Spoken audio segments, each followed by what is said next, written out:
अस्सलाम वालेकुम my dear students, उम्मीद है कि आप सब ठीक होंगे। आज बच्चों हमारा लेक्चर नंबर 15 है, Icom 1 principles of accounting, chapter number 14 capital and revenue बच्चों हमने स्टार्ट किया था।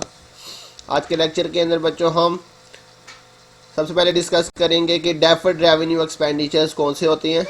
इसके बारे में बच्चों हमने लास्ट लेक्चर्स के अंदर डेफिनेशन पढ़ी थी इसकी। डेफर्ड रेवेन्यू एक्सपेंडिचर हमने बात की थी ऐसे रेवेन्यू एक्सपेंडिचर जिनका बेनिफिट जो है वो एक साल से ज़्यादा अरसे के लिए हो, उसको हम कहते हैं डेफर्ड रेवेन्यू एक्सपेंडिचर।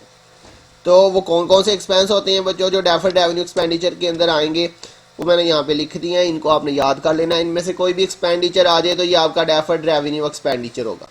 तो नंबर 1 पे लिखा हुआ है expenditure incurred to the formation of a firm joint stock company.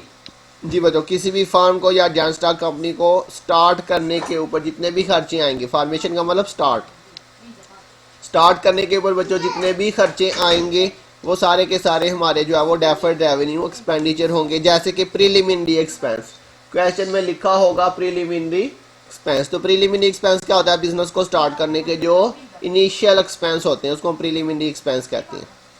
तो बच्चों जब भी प्रीलिमिनरी एक्सपेंस आ जाए वो हमारा क्या होगा? Deferred revenue expenditure. ये होता तो रेवेन्यू एक्सपेंडिचर है, लेकिन इसका बेनिफिट जो है वो लॉन्ग टाइम के लिए होता है। इसी तरह से expenditure on research and experiment connected with the introduction of a new product. जी बच्चों, जब हमने मार्केट के अंदर कोई नई प्रोडक्ट जो है वो लॉन्च करनी होती है, तो बच्चों उस प्रोडक्ट को लॉन्च करने से पहले हम उसके ऊपर जो है वो रिसर्च करते हैं। तो रिसर्च एंड एक्सपेरिमेंट के ऊपर जितने भी खर्चे आएंगे किसी प्रोडक्ट को लॉन्च करने से पहले, तो वो भी बच्चों हमारे क्या होते हैं? Deferred revenue expenditures. उसके बाद है नंबर 3 पे बच्चों heavy expenditure on advertisement for marketing a new product. बच्चों जब हम कोई नई प्रोडक्ट लॉन्च करते हैं उसे मार्केट के अंदर बच्चों हमें जो है वो एडवर्टाइजमेंट के ऊपर काफ़ी हैवी जो है वो एक्सपेंडिचर करने पड़ते हैं। तो बच्चों अगर किसी नई प्रोडक्ट को लॉन्च करने पे हमें जो है वो हैवी एडवर्टाइजमेंट करनी पड़े तो वो भी हमारा डेफर्ड रेवेन्यू एक्सपेंडिचर होगा। जी बच्चों, अगर सिंपली नॉर्मल जो है वो सिंपल एडवर्टाइजमेंट लिखा हो तो वो हमारा रेवेन्यू एक्सपेंडिचर होगा। लेकिन अगर किसी नई प्रोडक्ट को लॉन्च करने के ऊपर एक्सपेंडिचर हो या लिखा हो हैवी एक्सपेंडिचर, तो वो हमारा डेफर्ड रेवेन्यू एक्सपेंडिचर होगा। तो आज हम एक्सरसाइज नंबर 4 करेंगे बच्चों। तो इसमें लिखा हुआ है नंबर 1 पे show with reason whether the following item of expenditure or capital or revenue. तो आपने बच्चों बताना कि ये कैपिटल है या रेवेन्यू, और के साथ जो है वो आपने रीजंस भी बतानी है। तो जी बच्चों ये इसका टेबल है, इसमें आपके पास यहाँ पे इसका सीरियल नंबर आ जाएगा। सबसे पहले नंबर 1, तो नंबर 1 जो है वो हमारा क्या है जी?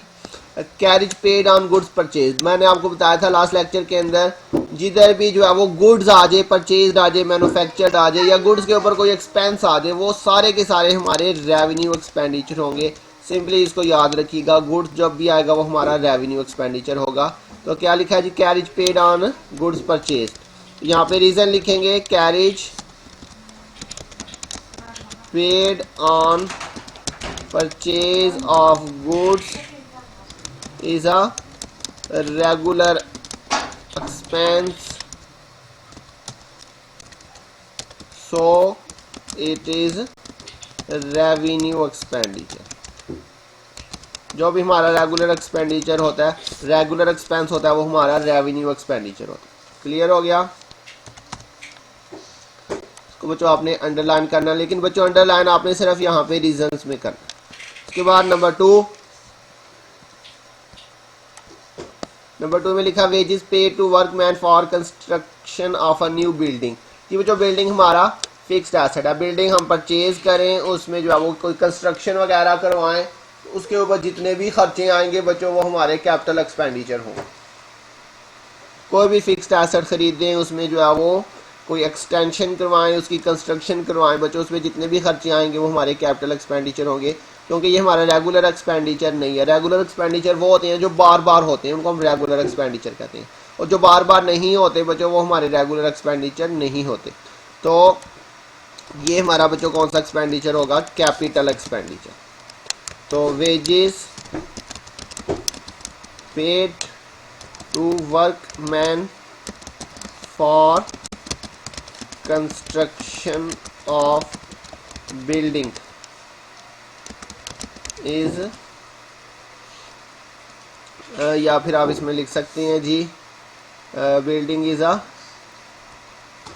Fixed asset, building is a fixed asset, wages paid to workmen for construction of building will benefit for long time। जी बच्चों, कंस्ट्रक्शन हमने बिल्डिंग की करवाई है तो ये हमें लॉन्ग टाइम बेनिफिट देगा। तो so it is capital expenditure. कोई भी ऐसा एक्सपेंडिचर जिसका बेनिफिट लॉन्ग टाइम के लिए हो तो वो हमारा बच्चों कैपिटल एक्सपेंडिचर होता है।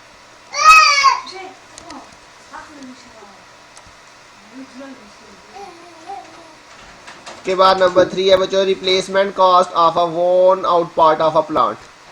वोर्न आउट का मतलब होता है पुराना हो जाना, खराब हो जाना। तो बच्चों हमारी मशीनरी है, प्लांट है, उसका जो कोई पार्ट है वो क्या हो गया, वो खराब हो चुका है, पुराना हो चुका है, उसको हमने रिप्लेस करवा दिया।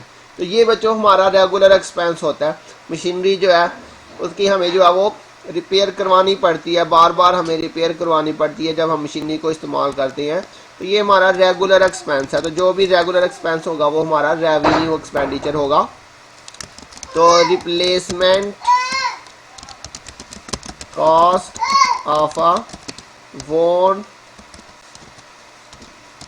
out part of a plant is regular expenditure, so it is revenue।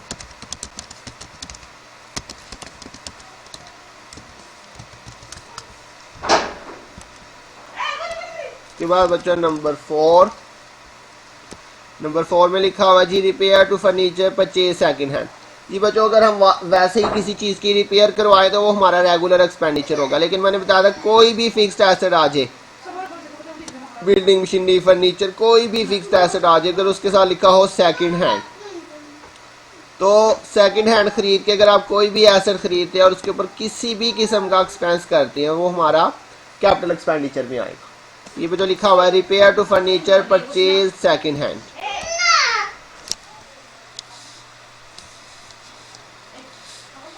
ये बच्चों हमारा क्या होगा, capital expenditure.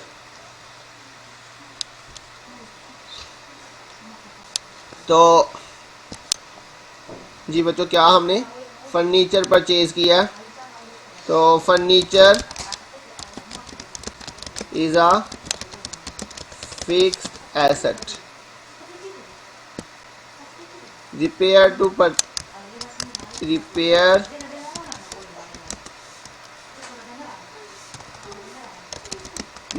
to furniture purchased second hand will benefit for long time, so it is capital expenditure।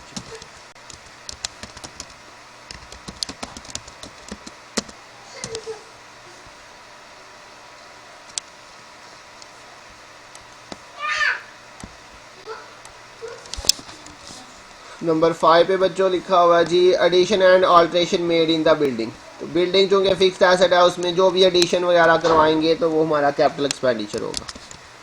तो building is a fixed asset, addition in building will benefit for long time, so it is capital expenditure।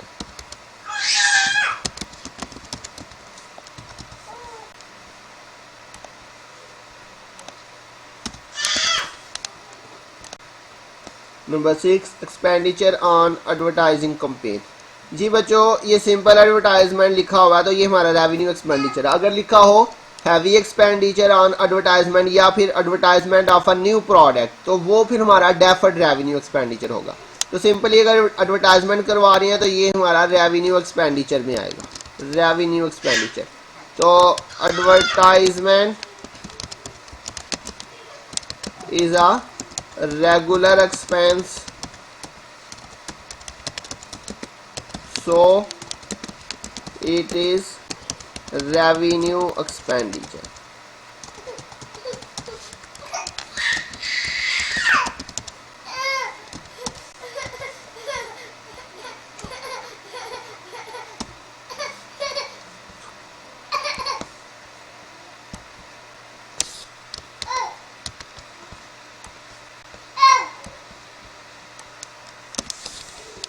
उसके बाद number 7 है बच्चों, amount spend on the uniform of the staff. बच्चों जो बढ़िया organisation होती है वहाँ पे स्टाफ को यूनिफॉर्म भी जो है वो दिया जाता है। नॉर्मली आपको पता है ऑफिस के अंदर या फैक्ट्रीज के अंदर जो यूनिफॉर्म होता है वो ज़्यादातर यूज़ नहीं होता, ज़्यादा से ज़्यादा वो 6 महीने या 1 साल ही गुजारता है क्योंकि काम के दौरान वो ख़राब हो जाता है। इसलिए ये भी हमारा रेगुलर एक्सपेंस होता है और ये हमारा रेवेन्यू एक्सपेंडिचर में आएगा। जी बच्चों क्या लिखा जी, amount spend on the uniform of the staff. Amount spend on the uniform of staff is a regular expense, so it is revenue expenditure। इसके बाद बच्चों नंबर 8 में लिखा है जी, freight paid on a newly purchase machine. Machine बच्चों हमारा fixed asset है, फिक्स्ड एसेट को खरीदने पे जो भी एक्सपेंस आएंगे वो हमारे कैपिटल एक्सपेंडिचर आएंगे। तो फ्रेट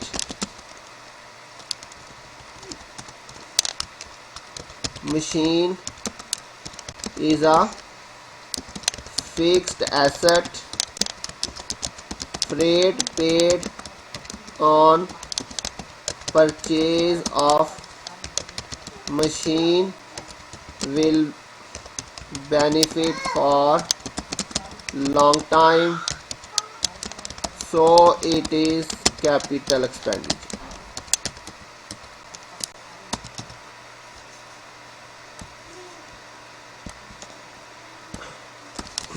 नंबर 9 में लिखा जी, an amount spend as legal expense for abuse of trademark. जो अब्यूज़ ऑफ ट्रेडमार्क का क्या मतलब है कि ट्रेडमार्क हमारा तजारती निशान है, अगर कोई उसको जो है वो इलीगली इस्तेमाल करता है तो हम उसके खिलाफ जो है वो कोई केस वगैरह कर सकते हैं। तो यहाँ पे अब्यूज़ ऑफ ट्रेडमार्क मतलब किसी ने हमारे ट्रेडमार्क को जो है वो इलीगली इस्तेमाल किया और उसके अगेंस्ट हमने जो है वो कोई प्रोसिक्यूशन किया, कोई केस किया, तो उस केस के दौरान ये हमारे लीगल एक्सपेंस आ रहे हैं। तो ये बच्चों हमारा नॉर्मल एक्सपेंस होता है। तो नॉर्मल एक्सपेंस जितने भी हमारे होंगे वो हमारे रेवेन्यू एक्सपेंडिचर्स होंगे। तो ये हमारा क्या होगा, revenue expenditure. Legal expenses incurred in abuse of trademark is a normal expense, so it is revenue expenditure।